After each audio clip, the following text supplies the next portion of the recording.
masas, gente que trabaja, horas que se pasan. Buenos días, amables oyentes de Habitar el Pensamiento, programa oficial de la Federación Uruguaya de Cooperativas de Vivienda de Ayuda Mutua. Les habla Gustavo González, secretario general de la organización. Hoy vamos a tener un día muy interesante con invitados amigos de la casa, pero antes queremos felicitar al movimiento cooperativo ayer a todas las familias que fueron a la actividad y también las del domingo. Fue un fin de semana movido para FUCBAN, con un domingo con una intervención urbana muy interesante, desde las 8 de la mañana hasta las 18 horas, con distintas mesas redondas donde se abordaron temas como la problemática del suelo, el derecho a la ciudad, el tema de la reforma a la seguridad social, la reforma educativa, en fin, fue bastante completo, más toda la fraternidad desplegada entre cooperativas en formación, con una actividad de propaganda importante, en un día que nos ayudó mucho el clima y la Rambla llena de gente, y pudimos promover realmente el tema que nos llevaba, que era la importancia de que se ponga en práctica de una vez por todas la cartera de tierras a nivel nacional. Porque los oyentes ya nos habrán escuchado en más de una oportunidad que hemos dicho que esta cartera, que es ley, y que debería aportar tierra a los distintos programas del Ministerio de Vivienda, desde que asumió esta administración no ha otorgado un solo terreno. Esto realmente es preocupante porque sin tierra no se puede construir. ¿Qué tenemos nosotros como suelo? Bueno, las carteras de tierra a nivel municipal. Tenemos con la cartera de tierra de Montevideo, Canelones, San José, Mercedes, Paysandú, Salto, pero falta el resto del país. Y además, con las carteras de tierra municipales no dan abasto para el crecimiento del movimiento cooperativo. Entonces, el domingo el eje central estuvo en esa denuncia. Y ayer, una importante concentración en Plaza Libertad, con marcha por Avenida Libertador y un acto donde, como siempre, la tribuna de FUCBAN es una tribuna de los trabajadores y por eso hicieron uso de la palabra los compañeros y las compañeras de UNATRA, también de ADUR y una compañera por las cooperativas en formación sobre sus reclamos concretos. ¿Qué quiero decir con esto? Que nuestros actos no son solamente la problemática de FUCBAN, sino que siempre están abiertos, igual que este programa, a las necesidades, los problemas, las distintas y variadas actividades del movimiento sindical, estudiantil o del conjunto del movimiento popular.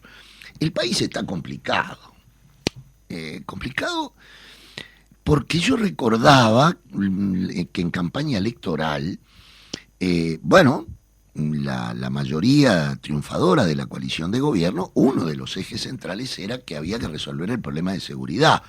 Y resultó ser que teníamos a Alibaba en el 4º piso de la torre ejecutiva y no nos habíamos dado cuenta. Esto es importantísimo. Hay que reflexionar. Programa que intenta, no sabemos si lo logramos, esperamos que sí, pensar qué pasa y por qué pasan las cosas. Realmente es un escándalo. Yo escuchaba el otro día un senador que decía que el presidente de la República era víctima. ¿Víctima de qué? De alguien que conocía hace muchísimos años, que toda la familia del presidente lo conocía, que había serias presunciones y denuncias del comportamiento de este personaje y no pasó nada. Entonces las únicas víctimas acá es la ciudadanía. Somos las uruguayas y los uruguayos que a partir de ahora, cada vez que en un aeropuerto mostremos el pasaporte, lo van a mirar 20 veces con lo que ha sucedido. Entonces, en este marco, realmente preocupa la situación del país. Y también nos sumamos a una primavera caliente, producto de el conflicto de la educación, y por eso hoy tenemos a 3 compañeros, activistas, dirigentes sindicales de ADUR, el compañero Cancela, el compañero Nicolás Marrero, y también llegó recién, por suerte, Maxi Santos de Ceipa. ¿Por qué vamos a tratar hoy este tema? Bueno, primero porque se ha declarado la huelga universitaria. Hoy yo realmente les digo, me emocionaron mucho y recordé aquello que decía A la huelga 10, a la huelga 100, a la huelga 1000, yo por ellos madre y ellos por mí. Eso lo cantaba mi abuela, que era anarquista, cuando nosotros éramos muy pequeños. Y después nosotros volvimos a cantar. Bueno, una huelga universitaria que realmente hoy es uno de los ejes centrales de debate a nivel nacional, y por eso nuestros invitados. ¿Cómo andan? ¿Bien? Muy bien. Muy bien, buenos días, muchas gracias por la invitación. Cancela, comenzaríamos contigo. ¿Por qué esta huelga? ¿Cuánto es el tiempo que llevan discutiendo los temas? Y te pido que te acerques bien al micrófono. Perfecto. Bueno, como decía, muchas gracias por la invitación. Realmente desde la Universidad de la República ya hace mucho tiempo que se vienen trabajando los temas presupuestales. En particular, los gremios y la Asociación de Docentes de la Universidad ha venido trabajando en la elaboración de la propuesta para esta rendición de cuentas todo el año. Y bueno, la universidad presentó su propuesta, el Poder Ejecutivo presentó su propuesta el 30 de junio y bueno, cuando leímos esa propuesta vimos que lo que el Poder Ejecutivo planteaba era recortar el presupuesto de la universidad en 15 millones. Así que inmediatamente el 1 de julio hicimos ya una conferencia de prensa intergremial con los estudiantes de la universidad, en la FEU, con los trabajadores técnicos administrativos y de servicios, de AFUR y los trabajadores del Hospital de Clínicas y bueno, los docentes. Y desde ese momento, todo julio, todo agosto, todo septiembre y bueno, y octubre, venimos denunciando una situación en la cual la universidad tiene mayores necesidades, crece en cantidad de estudiantes, crecen las demandas de generación de conocimiento de la sociedad y por parte del poder político lo que se ofrece es un recorte, es decir, menos recursos para hacer más tareas, lo que bueno, realmente pensamos que es cada vez más difícil de sostener. ¿A cuánto asciende el recorte aproximadamente? ¿Tienen esos datos? Sí, la Universidad de la República ya ha hecho un cálculo. Desde enero de 2020 a la fecha ya bajó el presupuesto universitario más de un 5%, es importante. Y la proyección es que al final del quinquenio la reducción total sea de un 7,9%, casi un 8%. Y bueno, al mismo tiempo se está dando un incremento de los estudiantes, que bueno, ya ha crecido más de un 20% en matrícula. Está prácticamente llegando a 150.000 estudiantes. Hoy escuchaba algo así como que 1 de cada 20... Y sí, ¿Sí? ¿Puede ser? Somos poco más de 3 millones de uruguayos y hay 150.000 estudiantes universitarios. Eso quiere decir que prácticamente 1 de cada 20 uruguayas y uruguayos hoy es estudiante en la universidad. Si uno sube, no sé, un ómnibus y hay 40 personas, bueno, tiene que haber por lo menos 2 estudiantes universitarios en ese ómnibus. ¡Qué importante! Es importante. Es un número realmente grande, es significativo. Por supuesto, queremos que cada vez más compañeras y compañeros jóvenes tengan oportunidad de acceder a los estudios superiores, que bueno, por supuesto son en la universidad, pero también en ANEP, y bueno, acá tenemos al compañero, ¿verdad? Y en definitiva, están en el sistema educativo público. Estamos yendo hacia una generalización de la educación superior y ese es un camino que se necesita para el desarrollo del país, ¿verdad? Bien. Ahora, Nicolás, escuchaba al oficialismo que decían, bueno, pero le dimos plata, le dieron plata a la universidad, eso era lo que planteaban. ¿Cómo fue esta cuestión? Bueno, hubo un refuerzo entre comillas, ¿no? De 160 millones de pesos que nosotros valoramos insuficiente. Y valoramos insuficiente porque corresponde a poquito más del 10% de lo que la universidad solicitó. No alcanza, digamos, para las necesidades, para desarrollar los programas de la universidad en el interior. No alcanza para complementar, digamos, la solicitud presupuestaria en torno a las becas para los estudiantes. No alcanza tampoco para reforzar, digamos, el salario docente de los grados más bajos, que es de los más bajos en la enseñanza a nivel público, de los más bajos, y tenemos el salario docente más bajo de la región. Para que la audiencia tenga más o menos una referencia, un grado de ingreso, un grado 1, 20 horas, percibe unos 15.000 pesos nominales. 15.000 pesos. 15.000 pesos. Un docente de la universidad grado 1. Y tenemos muchos docentes que, por ejemplo, tienen doctorados y hasta postdoctorados y están en esa situación. Es decir, se han formado durante 10, 12 años a nivel terciario, universitario, haciendo posgrados y demás. Y bueno, entonces la consecuencia de eso es, por supuesto, lo que se llama fuga de cerebros, ¿no? Es decir, bueno... obviamente, se van. Se van los jóvenes, se van del país y se van de la universidad. Es decir, la universidad no puede retener con esos salarios procesos de carreras universitarias, de carreras de formación, carreras docentes, digamos, en la universidad. Y bueno, esa es la situación que tenemos. Y vos fíjate, con 15.000 pesos no se paga ni un alquiler. Incluso un docente grado 2 que tenga también 20 horas, es decir, que ya tiene un sueldo, quizás podríamos decir mejor, anda en los 20.000 y poquitos pesos. Es decir, son salarios realmente muy bajos. Entonces, consideramos que es necesario que la ciudadanía, que la población esté consustanciada, digamos, con estos problemas que recorren la universidad, pero que la universidad es el país también. Muy bien. Bueno, tenemos aquí, como les dije, también a Maxi Santos, dirigente estudiantil del CEIPA, muy nombrado por una senadora cuyo nombre no quiero recordar jamás, que lo denunció. Bueno, de mí se acordó de mi madre, ¿no? Increíblemente, y después la nombraron presidenta de la Comisión de Cultura del Senado, extraordinario, ¿no? Y de vos, bueno, dijo que tenías hace 50 años, estabas estudiando en el IPA. Entonces, este hombre es un hombre que ha pasado a la fama a partir de la innombrable. Maxi, ustedes, como CEIPA, están en conflicto desde hace un tiempo. ¿Cómo nace el conflicto CEIPA y cómo lo ven? Porque me llamó la atención esto de que gracias al conflicto se generaron varios gremios en el interior del país. Exacto. Nosotros el conflicto fuerte, digamos, lo comenzamos el 15 de agosto, o sea, el otro día de la conmemoración de los mártires estudiantiles, y empezamos ocupando 4 centros de formación en educación.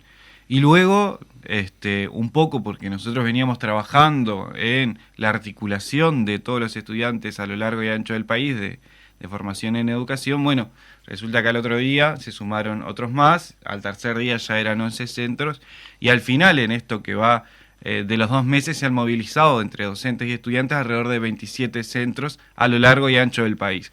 Y se han movilizado gente que ni siquiera sabía que era un centro de estudiantes, y eso nosotros fuimos recepcionando llamadas a mi número o al de algunos otros compañeros, en donde nos planteaban qué era un centro de estudiantes, cómo se organizaban, a qué tenían derecho y un poco qué estábamos haciendo acá. Entonces realmente fue como una chispa que encendió a lo largo y ancho del país la preocupación sobre estos temas, ¿no? Porque vienen unas reformas, vienen unos cambios, se intentan implementar de forma autoritaria y, bueno, los estudiantes reaccionan ante esos, porque además venimos de hace varios años, particularmente el CEIPA, teniendo propuestas en torno a cómo debe ser la educación, pero acá se pasa, se borra lo anterior y, bueno, se pretende plantear este tipo de reformas que nosotros entendemos que realmente van en sentido contrario de la tradición uruguaya de nuestra formación docente, pero también en consonancia con los planteos neoliberales, ¿no? Esa es una de las cosas centrales. Lo otro es lo presupuestal, pero últimamente nos hemos concentrado en la transformación educativa porque, bueno, es lo que ha concitado también como mayor interés o mayor preocupación. Cancela, sé que vienen ustedes ahora de una conferencia de prensa que realizaron en la Facultad de Medicina. ¿Cuáles son los pasos de la huelga? Es decir, las facultades están ocupadas. Sí, tenemos, como dijimos, una decisión intergremial.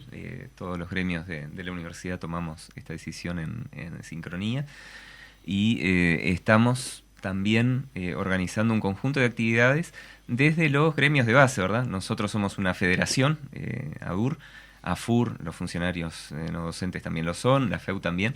Eso quiere decir que en cada facultad, en cada centro de la universidad y también al interior del país, se están organizando actividades concretas. Entonces, por ejemplo, hoy la Facultad de Medicina está ocupada Hay una olla para atender a los estudiantes que tienen la beca de alimentación de bienestar, que van a poder ir a Facultad de Medicina y recibir ahí la alimentación, el almuerzo, y llevarse en un tupper la cena también. Va a haber barriadas a partir de esa zona y bueno, va a haber un taller sobre presupuesto, es decir, va a haber un conjunto de actividades allí. Pero bueno, en Facultad de Ciencias Sociales, que también empieza la ocupación hoy a partir de las 18 horas, está por supuesto ya en huelga, en paro, pero en las 18 horas se va a ocupar el edificio y nuevamente, ¿no?, a partir de ese momento se llevan adelante actividades de difusión, de propaganda, de reflexión. Lo mismo está pasando en la sede Salto.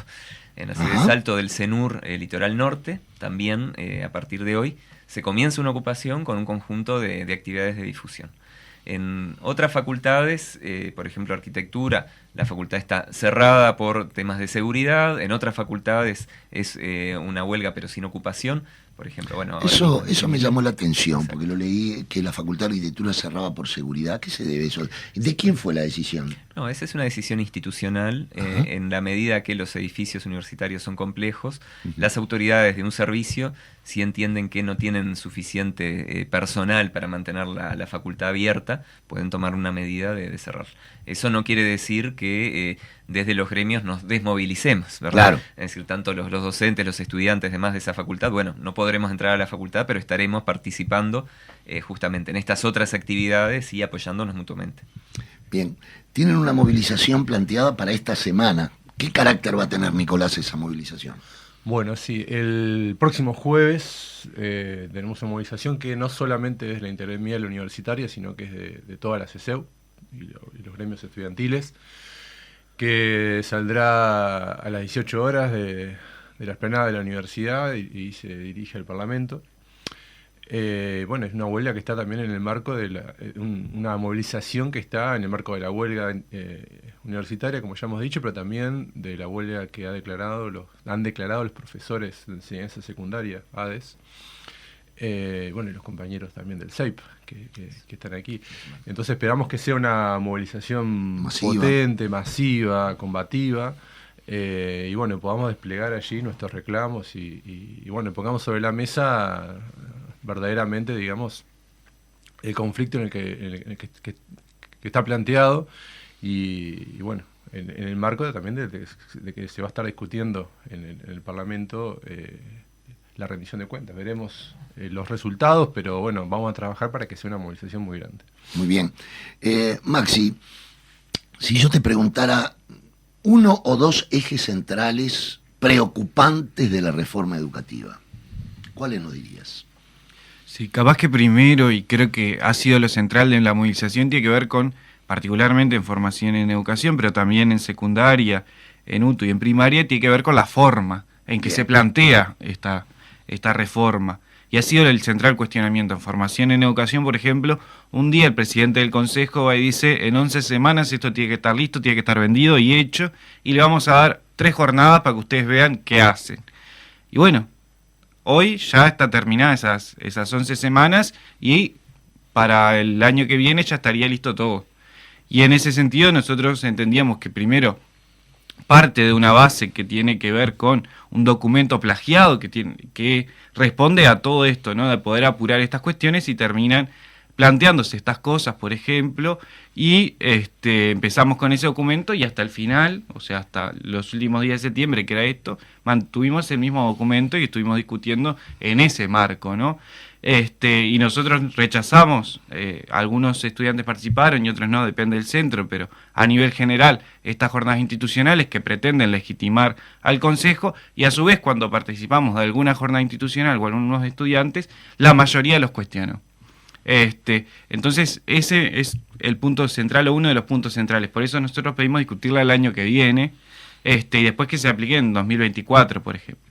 Y por otro lado, una de las cosas que nosotros señalamos con respecto a la reforma tiene que ver con el enfoque competencial que si bien nosotros podemos discutir que la idea de competencia puede tener diferentes significados, desde esta perspectiva va en consonancia con dejar el conocimiento de lado y simplemente estructurarse en 10 competencias que van en consonancia con brindarle el mejor trabajador para las empresas. Y por ejemplo, una de las competencias que tiene que ver con habilidades socioemocionales, claramente uno tiene que ser agradecido, ¿no? No dicen agradecido con el patrón porque eso no se podía poner, pero Dócil, digamos. claro. Y ha sido la tónica de las transformaciones neoliberales a partir de los 90, ¿no? Nosotros decimos que esto es peor a lo de Rama todavía, como que Robert Silva y Pablo Silveira aprendieron de los 90 y profundizaron todavía esta beta neoliberal, digamos, de la reforma. Muy bien. Cancela, a mí me preocupa, y es un tema que hemos hablado con los compañeros de dirección en FUCBAN, y también con otros compañeros y compañeras, el tema de lo privado. La usina de ideas que está generando la universidad privada y demás. ¿Cómo lo ven desde la perspectiva docente de ADUR esta problemática? Sí, nosotros creemos que la educación pública es un patrimonio de todo el país. Hemos peleado siempre por un sistema nacional de educación público integrado. Parte de los efectos complejos de la LUC justamente es que ha desarmado bastante el funcionamiento de ese sistema integrado que, bueno, por supuesto tenía carencias, que no estaba plenamente en marcha, pero que ahora está aún menos en funcionamiento. Y sí, nos preocupa también dos tendencias, digamos. Una, de dar un espacio mayor a las universidades privadas en detrimento del papel que entendemos que la universidad y bueno, el sistema público de educación juegan per se. Eso se ve, por ejemplo, en un par de cosas. Digo, muchas veces hay que asesorar al Estado en ciertos temas y entendemos que es natural que las universidades públicas sean las que cumplan esa función.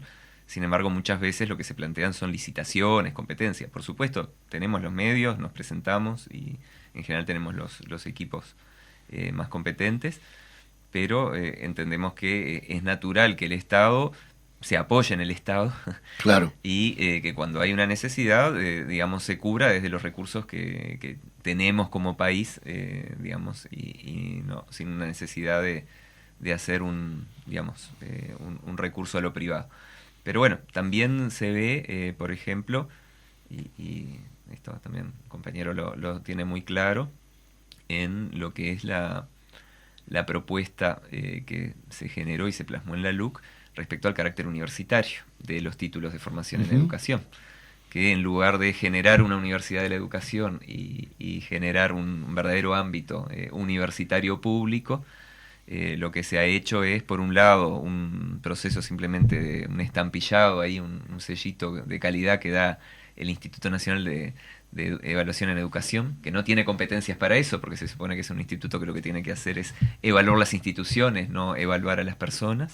Pero por otro lado se dan recursos a través de becas, a través de apoyos económicos, a las universidades privadas que ofrecen esa formación en educación, en lugar de brindar esos recursos para reforzar la formación pública.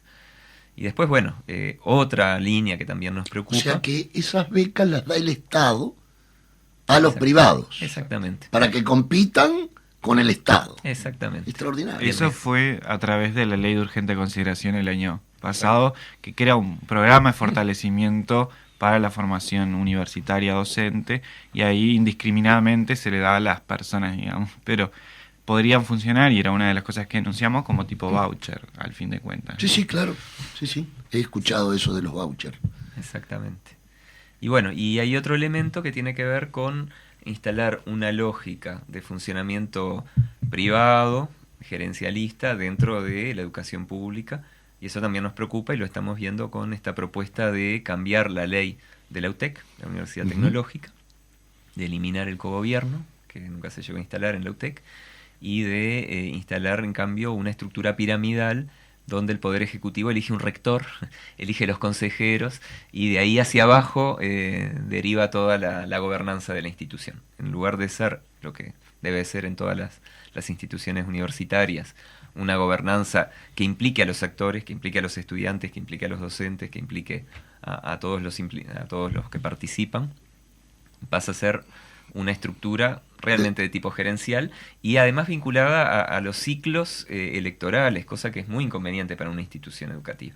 Es decir, pasa a ser que cada vez que hay un nuevo gobierno, el nuevo Cambio. gobierno elige un nuevo rector y le da un cambio de rumbo completamente a la universidad. Pasa a ser una universidad del partido político que esté gobernando.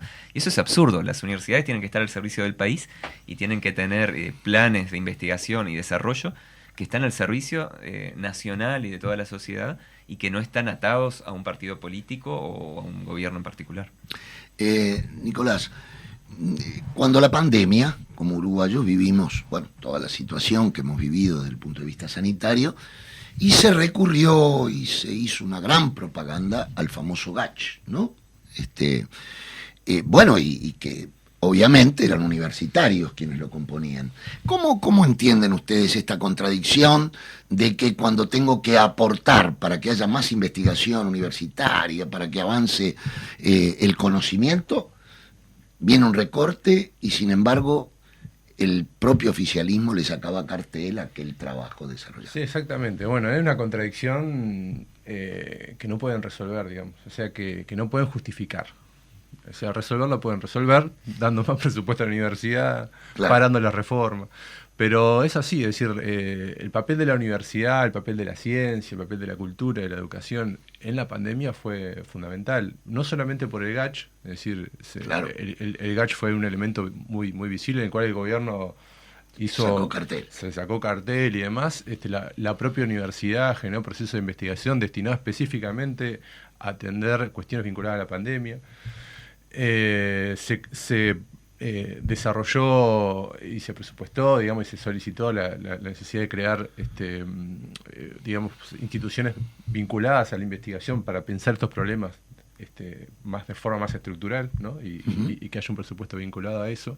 En la pandemia la universidad permaneció abierta e incluso no solamente permaneció abierta, sino que la matrícula creció un 20%. Por lo tanto, es decir, el papel de la universidad en la pandemia fue fundamental. Entonces, lo que sucede es que mientras la universidad y la ciencia ocupó este lugar en la pandemia, ¿no? Bueno, pasando raya, luego de 2 años y medio saliendo de la pandemia, el gobierno no reconoce este papel de la universidad y la ciencia y por el contrario recorta, como señaló Héctor hace un ratito, casi un 8% de presupuesto universitario. Entonces, bueno, esta me parece una contradicción que es muy fuerte y que no han sabido responder. Entonces, bueno, nos parece que es muy importante poner esto sobre la mesa y quería señalar también que desde AUR rechazamos fuertemente, ¿no? La reforma en la forma y en el contenido que está planteado en formación docente. Creo que esta discusión atraviesa no solo a la universidad, como estamos viendo, sino a todas las instituciones de educación superior. Hay un ataque del gobierno a la educación superior en su conjunto. Esto me parece que es lo que hay que poner sobre la mesa, poner de manifiesto. Como lo decía Héctor, tenemos un proceso de privatización, es decir, de favorecimiento de las universidades privadas, pero también un proceso de privatización hacia adentro, ¿no? de lo público, ¿no? Uh-huh. Todo lo que es lo público está en cuestión y bueno, entonces esta es una lucha de carácter estratégico. Muy bien, vamos a una tanda y enseguida volvemos en Habitar el Pensamiento, programa de FUCBAN, que hoy tenemos justamente un debate que nos interesa a todos y a todas como trabajadoras y trabajadores, que es el tema educativo, huelga universitaria, huelga del IPA, estudiantes, profesores, trabajadores, y bueno, haciendo legal aquella vieja consigna de obreros y estudiantes, unidos y adelante. Bueno, continuamos en Habitar el Pensamiento, hoy con un tema que nos preocupa como cooperativistas. Digo por si hay algún distraído que dice, ¿qué tiene que ver FUCBAN con la educación? Porque en general la reacción siempre nos pega por ese lado. ¿Y por qué en los actos de FUCBAN van los trabajadores y los estudiantes? Bueno, hoy justamente volvemos a reiterar, primero, antes de ser cooperativistas, somos trabajadores, pertenecemos a una clase y nos preocupa todo lo que a ella le atañe y sobre todo también a las futuras generaciones. Por eso estamos hoy con Máximo Santos del CEIPA y de ADUR con Nicolás Marrero y con el compañero presidente Cancela. Bueno, Maxi, estuvimos hablando en la media hora previa, que no es la parlamentaria, por suerte, del tema de la Universidad de la Educación. ¿Cuál es la visión del estudiantado, del CEIPA, sobre ese tema? Bien, primero señalar que Máximo Santos, a que fue un presidente, no es mi nombre. Maxi. Pero con respecto a la Universidad de la Educación, es algo que nosotros venimos pidiendo hace muchos años ya. Hubieron 3 intentos en los periodos anteriores de creación de la universidad, pero necesitaba 2/3 para la creación de un ente y no se pudo realizar. Uno de los cuestionamientos centrales siempre fue el cogobierno, ¿no? Porque al parecer no le gusta que los estudiantes, los docentes y los funcionarios, que es algo que nosotros también reivindicamos, estén en el cogobierno. Entonces, a partir de eso, el ministro Da Silveira dijo que él consiguió un atajo.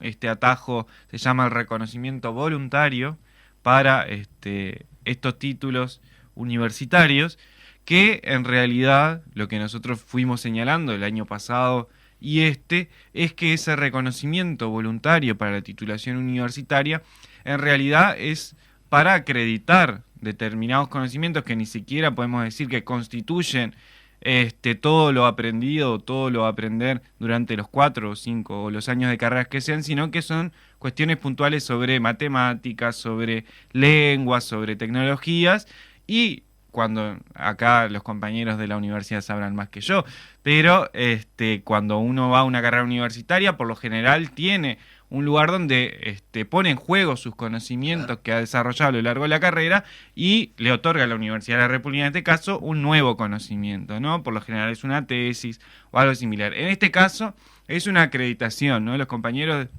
del CIFE decían que era un título de cartón, ¿no? Entonces, a su vez despegado de la propia formación, ¿no? Este Instituto Nacional de Evaluación Educativa es quien va a otorgar esta titulación. Pero lo peor de todo, o una de las cosas que uno dice, bueno, esto es un chiste, es que es voluntaria. Entonces, si mañana yo no quiero dar la acreditación, me dan un título igual, ¿no? Profesor de educación media. Pero si yo doy esta acreditación, que tengo 6 veces para darla en estas cuestiones generales que no son del propio tronco de la formación, te dan te dan el título universitario que dice licenciado en pedagogía. A ver, Maxi, a ver si yo entiendo. Quiere decir, primero, que es voluntario, o sea, lo hago si quiero y si no quiero no lo hago. Segundo, no tengo que presentar una tesis, no tengo que dar un examen, nada. ¿Es así? Es así. Pero cuando nosotros además dijimos, no, pero esto tiene que ser así, dice, bueno, si la gente en la malla quiere construir un proceso similar, que lo haga, pero eso no va a ser constitutivo de la acreditación. O sea, es una lotería, prácticamente. Claro. Exacto, que tiene que ver con esto de lo voluntario, porque acá pasó algo que ellos quieren disimular, pero que es grosero, que es la cuestión del cuestionamiento, por decirlo, o la injerencia dentro de la autonomía de la ANEP, ¿no? La ANEP es un ente autónomo y por lo tanto tiene un determinado nivel de diferenciación con el Ministerio de Educación y Cultura que le compete, por ejemplo, estas cuestiones, pero con la necesidad de, según el ministro Pablo da Silveira, de prestigiar a los docentes, porque si tienen un título son más prestigiados en la sociedad, aunque ganen 15.000 pesos, son más prestigiados, o sea, nos van a dar ese título. Y como la cuestión era que no se podía hacer el ente o no se quería hacer el ente, bueno,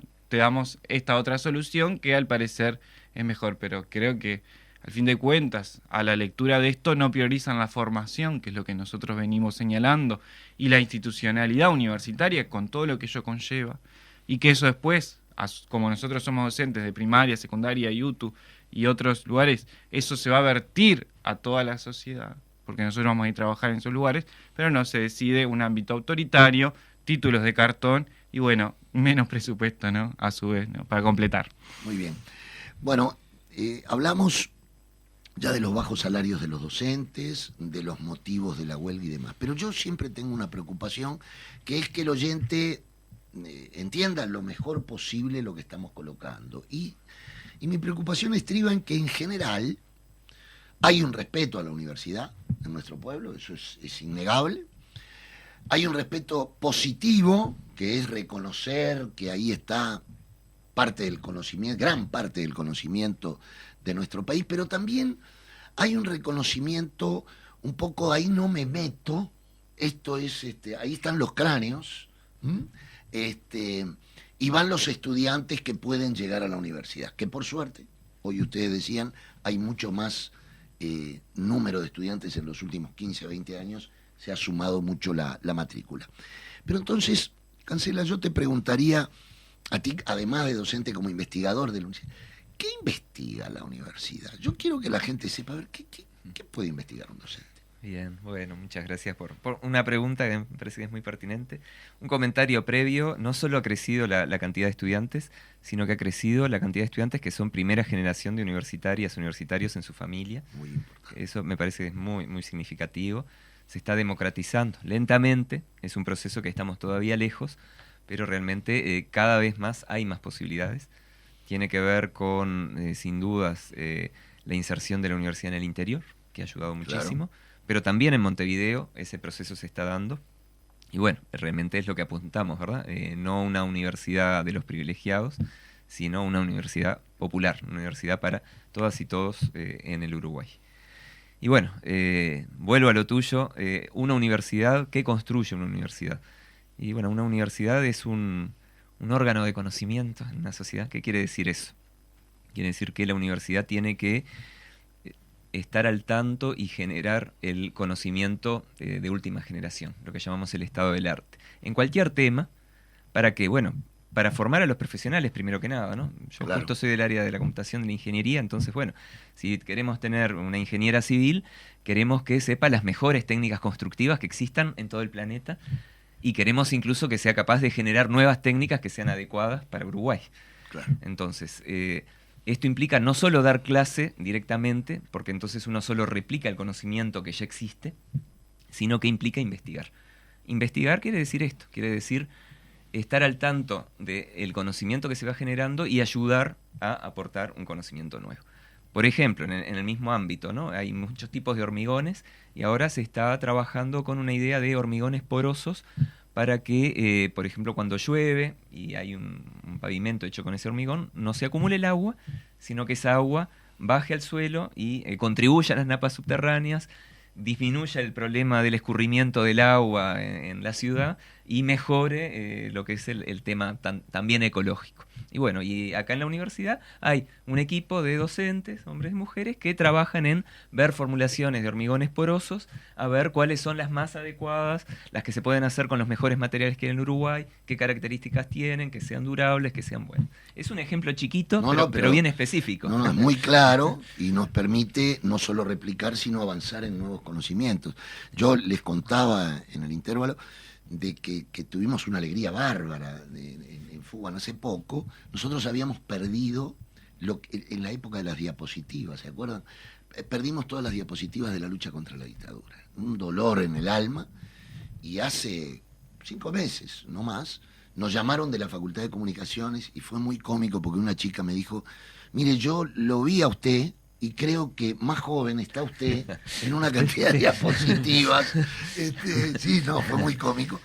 Digo, pero ustedes tienen las diapositivas, sí, bueno, y ahí llegó. Bueno, para nosotros ahora se está haciendo todo un trabajo de alta definición, todas esas diapositivas, que le voy aclarando, son más de 3.500, donde está, por ejemplo, la llegada de los niños del exilio, toda la llegada al aeropuerto, cuando junto al movimiento sindical hicimos ese esfuerzo.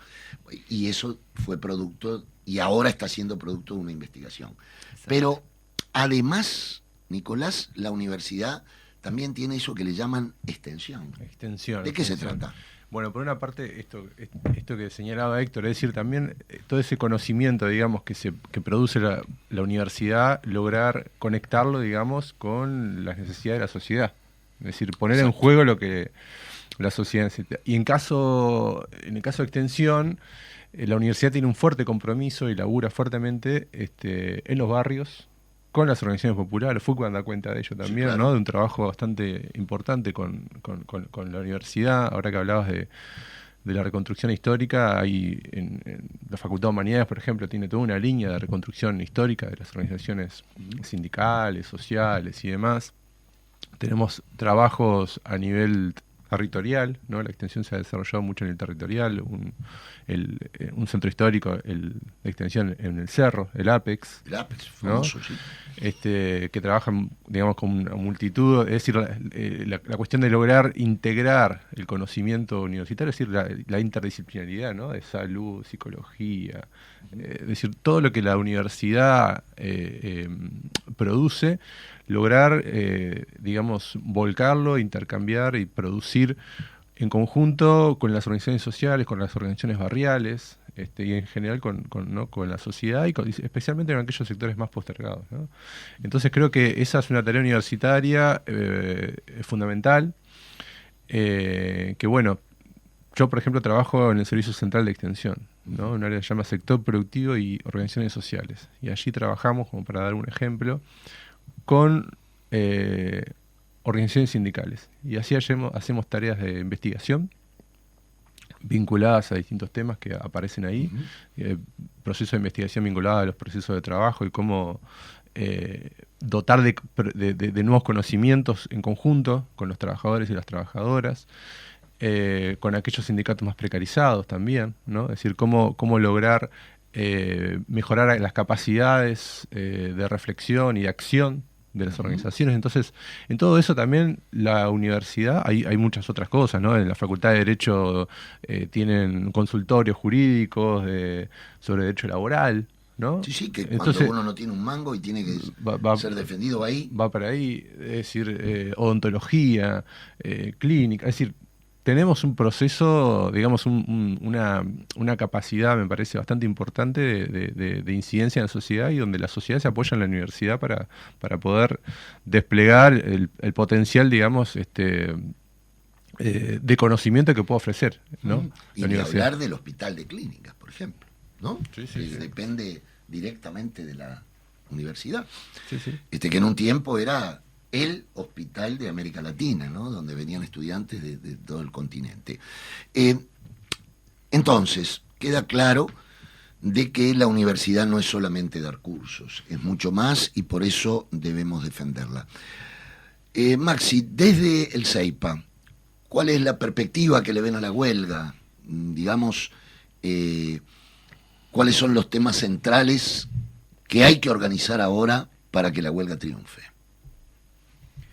Bueno, nosotros, con respecto a la huelga, que es indeterminada por supuesto, empezamos a organizar y particularmente también a acompañar la huelga de los docentes de secundaria, y ahora se sumaron los estudiantes también de la secundaria de zona metropolitana. Entonces, digamos que un primer paso es poder centrar o articular todas las huelgas. Nosotros tenemos el ámbito de la CCEO en general para coordinar, pero también desde abajo, ¿no? Acompañando. Ahora, por ejemplo, hay varios compañeros y compañeras que están en el Damaso, que fue el liceo ocupado por los docentes de secundaria acá en Montevideo. Entonces, esa es una de las cosas. Lo otro, que fue lo que nosotros propusimos ya hace un tiempo con respecto a la huelga, era que se extendiese hacia los otros centros de formación en educación a lo largo y ancho del país. Ahí claramente es un desafío porque no es la misma situación nuestro centro en Montevideo que los otros centros a nivel nacional. Y después, bueno, habrán visto en la diaria, yo estuve viendo ayer, que bueno, el sindicato de profesores de formación en educación también se podría plegar a la huelga, ¿no? Entonces, bueno, estamos analizando en ese sentido cómo continuar. Es verdad que particularmente en formación en educación se nos vienen los parciales y esto es algo significativo para muchos estudiantes, los que se están por graduar, etcétera. Pero bueno, también es ver cómo dialogar con esas cuestiones que están sobre la mesa. Los estudiantes empiezan a preocuparse por ese tema, pero bueno, siempre con la firmeza de que esto va más allá de nosotros y nosotras, que esto es una lucha trascendental, porque realmente este modelo que se quiere instalar en la educación va a cambiar significativamente el sujeto de la educación o el estudiante y por lo tanto a la sociedad, y que no va a ser solo con este gobierno, sino que es una perspectiva a largo plazo, vamos a ver los efectos a largo plazo, y particularmente nosotros entendemos que algo a corto plazo es el tema de las becas, ¿no? Esta plata que va a ir para el fomento de las universidades públicas y privadas, que está a cargo del Ministerio de Educación y Cultura, nosotros son 80 millones en total, queremos que vayan directamente al Consejo de Formación en Educación. O sea, que esos 80 millones se destinen a las becas, pero solo del Consejo de Formación en Educación. Esto lo llevamos a la Comisión de Senado, de Comisión de Presupuesto y Hacienda del Senado. También, integrada. exacto. También se lo llevamos al CODICEN, al CFE, y bueno, esa es una de las cosas centrales para decir, bueno, esto nos planteamos al menos con esta cuestión en este momento, pero es claro que en el 2023 nosotros estamos evaluando junto a los otros gremios de no comenzar los cursos en tanto se aplique esta reforma. Perfecto. ¿Qué reuniones están planteadas ahora frente al conflicto? ¿Con autoridades? Pregunto, ¿no? Sí, en este momento la primera reunión que tenemos y que para nosotros es importante es mañana de mañana en el Ministerio de Trabajo y Seguridad Social, que estará también representantes del Ministerio de Economía y Finanzas. Y bueno, tiene que ver justamente, ¿no?, con todo este conflicto y en particular con la situación específica salarial, ¿verdad? Un salario que viene disminuyendo y que además este año, cuando el gobierno hizo las rondas de negociación salarial, se olvidó de la universidad. Claro. Y negoció con todos los otros sectores y después de presentar la rendición de cuentas nos llamó. Y nos llamó para decirnos que ya estaba todo definido y que no había mucho margen para negociar. Entonces, bueno, ahí empezamos un proceso que ha sido complicado, pero que además ahora quedó interrumpido hace un mes. Hace un mes teníamos una reunión pautada, nos avisaron que por un tema de agenda la suspendían una hora antes de realizarse.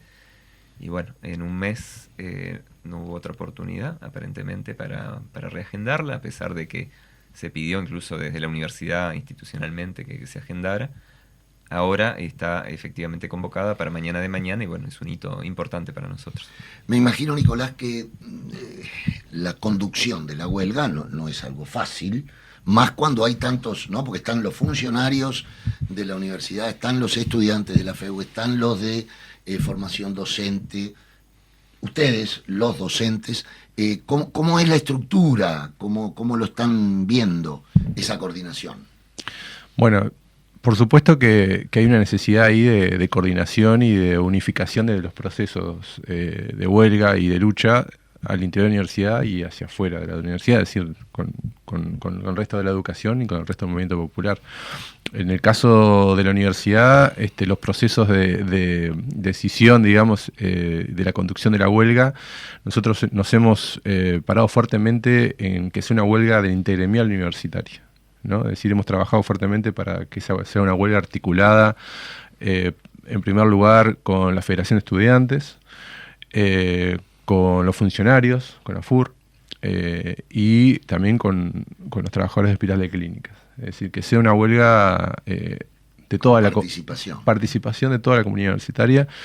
Y como señalaba Héctor al inicio, son procesos, somos federaciones, entonces cada federación tiene asambleas, se han desarrollado cientos de asambleas de todos los sindicatos para llegar a esta decisión, ¿no?, de proceso de huelga. Por lo tanto, bueno, es un proceso, como es el proceso en toda organización de trabajadores, democrático. Claro. ¿No? Es un proceso democrático. Y por lo tanto, la evaluación del proceso de la conducción de la huelga y los objetivos en definitiva también van a ser democráticos. Es decir, el viernes tendremos tanto ADUR como la FEU y AFUR federales que van a evaluar la marcha de la huelga, la marcha de conflicto y ver las perspectivas hacia adelante. Creo que también en otros sindicatos también están planteadas el mismo viernes. El viernes va a ser un día bastante complicado, movido en términos de asambleario, pero me parece que grafica un poco la situación, ¿no? Es decir, lo que decía Maxi, a nosotros también nos pasó, es decir, el conflicto desatado ha logrado recomponer la organización de trabajadores y de estudiantes en la universidad. Es decir, el mismo conflicto ha sido el dinamizador, el motor, ¿no? Es decir, porque de alguna manera el conflicto es nuestra esencia, ¿no? Es la esencia de la sociedad. Entonces aparece un poco esta cuestión asamblearia, digamos, que grafica un estado de liberación que yo diría que es la punta del témpano de lo que está sucediendo a nivel social, ¿no? Es decir, este proceso de huelga en la educación es la puntita de un témpano que está por abajo emergiendo y que bueno, es que esperemos que esta deliberación, esta discusión se expanda a nivel de conjunto de la clase trabajadora. Así que, bueno, estamos muy contentos y agradecidos que nos hayan invitado a discutir estas cuestiones. Maxi, 1 minuto, ya estamos por terminar el programa. Tus reflexiones finales, igual Cancela, igual tú. Primero señalar que nosotros hace poquito nos estamos organizando realmente a nivel nacional, que era algo impresionante. Yo escribí un artículo hace poco que señalaba además que necesitamos estar a la altura de la historia hacia la unificación del movimiento estudiantil de formación en educación, que no había tenido lugar, y que bueno, eso también es parte, o si se concreta además, de las victorias de este momento, donde necesitamos estar más unidos y trabajar más en conjunto, ¿no?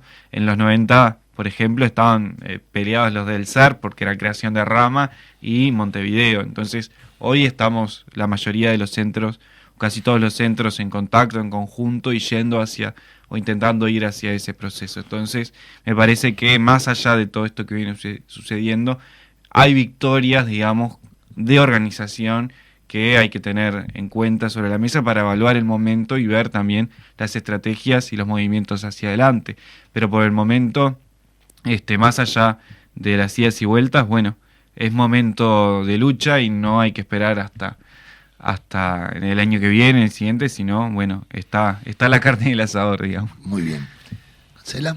Bien, a ver, por un lado, un poco en la misma línea, ¿no? La importancia realmente de las coordinaciones, las solidaridades, los trabajos conjuntos, digamos, creemos que en la educación pública sin duda hay un conjunto de problemas, de determinantes que nos atraviesan.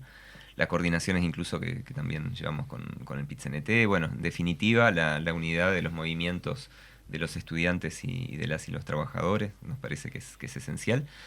Después, sobre el momento, simplemente recordar que hace ya más de 20 años de la última huelga universitaria. No se hace una huelga todos los días, no se hace porque sí.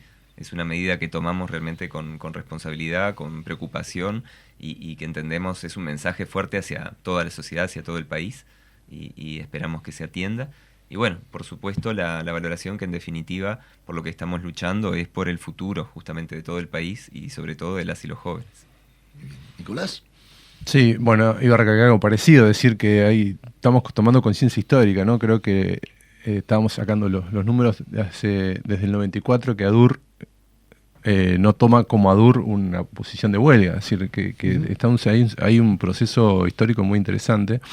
Y bueno, en este sentido creo que lo que nos queda es echar al resto esta semana, la semana que viene y no esperar, como decía Maxi, al 2023 y bueno, lograr en este proceso conformar un poderoso movimiento popular, educativo, en defensa de los trabajadores, los estudiantes, en definitiva del derecho a la educación. Miren, ya terminando, les quiero agradecer que hayan venido a los tres. Estos micrófonos están abiertos, como yo hoy decía, a todo el movimiento popular y sobre todo cuando están en lucha. Creo que la huelga universitaria, estudiantil y demás ya cambió el tablero del país. Siéntanse parte de esta historia muy importante para el país. Ya cambió el país. Hoy yo venía para acá y escuchando radio, leyendo los periódicos del día, ya está el problema educativo en debate. Y esto es muy importante. Los triunfos también se pueden medir en derrotas. No sé si claro, tú lo decías con claridad. Me gustó la palabra victoria. Bueno, es una victoria ya organizarse, claro que sí. Y más cuando el movimiento popular viene de tiempos muy distintos. Esto que nombran ustedes, que desde el 94 no haya habido una huelga. Bueno, primero que es importante para todos los que nos ven, a los activistas, como tipos que están obsesionados con el problema, ¿no? Con generar el problema. Bueno, el problema tiene causas y por eso hay que salir a generar el conflicto. Entonces, les deseamos lo mejor. Como soy el más viejo de esta mesa, creo, o por lo menos el que tengo juventud acumulada, hagan clases populares, como hacíamos, yo me acuerdo cuando la nefasta ley de enseñanza de Sanguinetti. Mi primer charla al movimiento obrero fue como estudiante en la fábrica de Cruz. Y me acuerdo que yo tenía unos nervios bárbaros para entrar apenas tenía 15 años. Y ya era militante estudiantil y entré a la fábrica y aquellos trabajadores me dijeron, llegó un universitario y nos va a hablar. Y yo no era universitario, estaba recién entrando en preparatorio de secundaria de aquella época.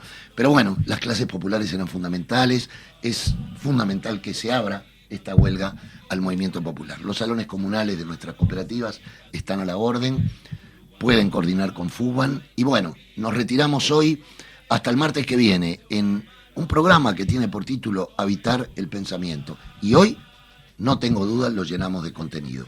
El próximo martes nos vemos, 10 de la mañana a 11, como siempre, los martes.